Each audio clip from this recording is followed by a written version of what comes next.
It's Chris Hines, and I'm the curator of a spiritual community called Above and Beyond Church. And don't get twisted by that word church, because we mean church in the realest sense that church is the ecclesia. It is the people that make up the church, not a religious institution that's full of dogma and judgment. We are a safe place, a secure place, a spiritual place, and most importantly, we're online. So we are where you are. And I want to encourage you to be a part of our spiritual community. If you are a part of other things and you have been drawn to us, certainly we want to be a part of your spiritual journey.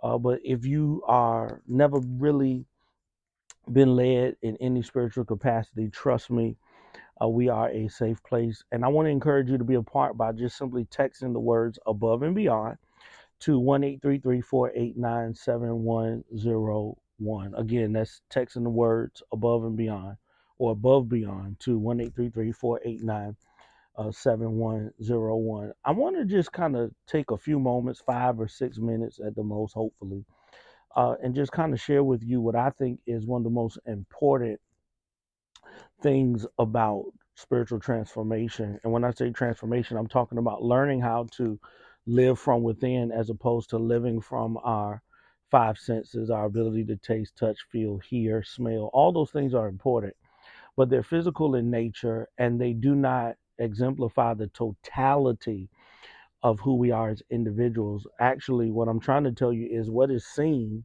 comes from that which is unseen, and some call it a realm or a spiritual place. But let's just talk about it and call it the unseen. Well, trust is a very important factor because we have to learn how to trust God or whatever you call it, source, universe, however. But God, that spark of divinity, is on the inside of us. And so if you don't trust yourself, you won't trust him or her or it, and you won't have the advantage that you were created with. Let me explain to you what I mean. When you set your intention towards something, you want to start a business, you want to have a successful business, you want to start a family, you want to have a successful family, you want to make $1 million, whatever your intention is, you have to align yourself with that attention, with that intention. So first thing you do is you give it your attention, right? You start to pay attention to things that you know are going to empower your ability to get towards that goal. But then, secondly, your behavior has to change. You actually have to do something. But doing is still not enough. You actually have to trust.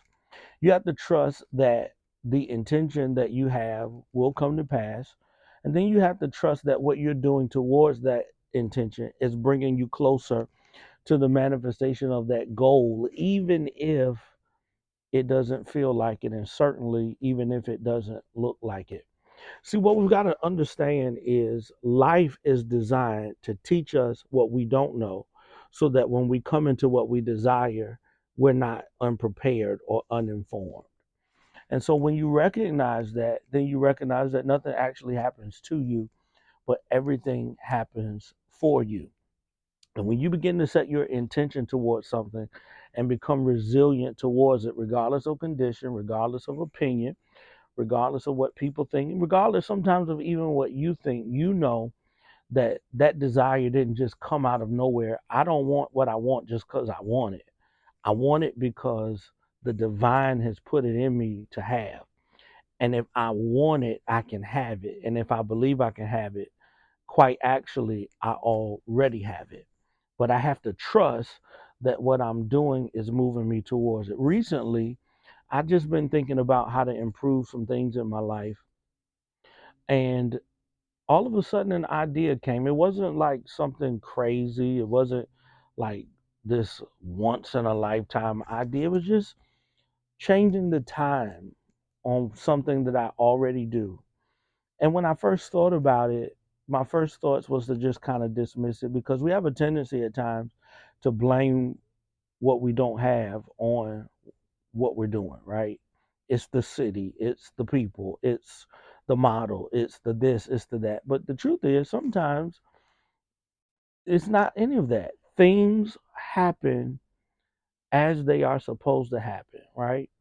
And oftentimes we go through these little tribulatory moments, these little challenging periods, some small, some big, but they're necessary because they are putting into the soil of our desire just the right amount of moisture that's going to bring forth that harvest that we're looking for. And so, as I begin to just think on the idea of the time change, I had to ask myself, now where did that come from? Because thoughts don't just appear. We don't own thoughts, right? We think based upon how we're influenced. We think of based upon how we've been conditioned, and we certainly think based upon our environment and our connections.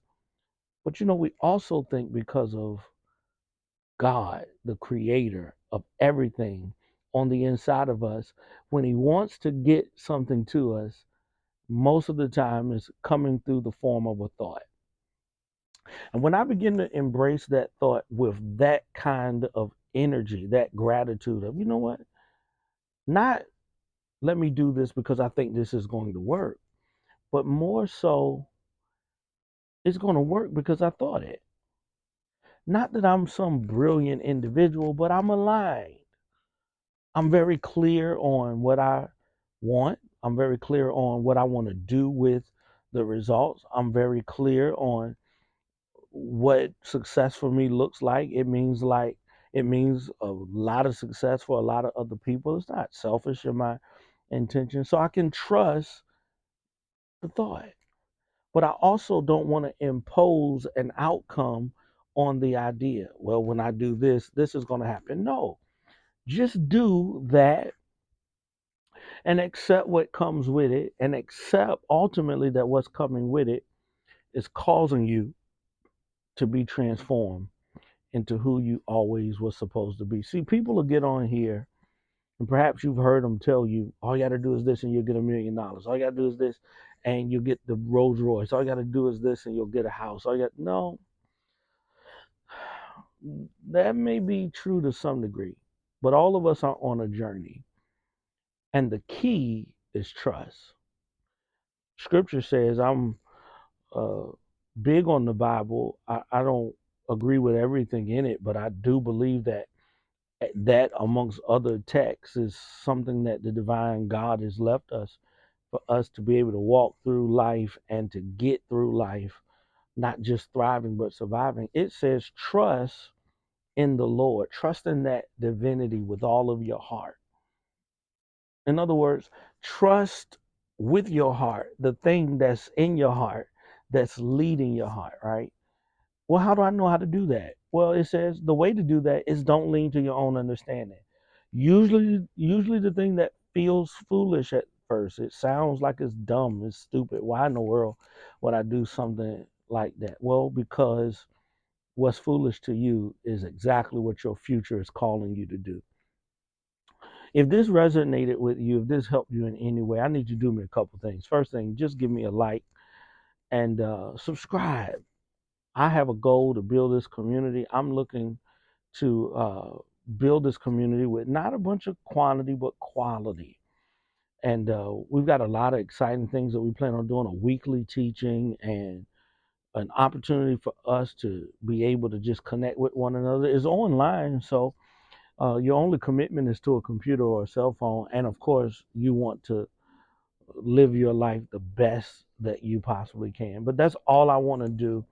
And I want to restore your hope and your faith in spiritual leadership. I'm not perfect by any means, and nor do I profess to be perfect. But I do believe I'm safe. And I do believe that we can partner together and build lives that'll change lives.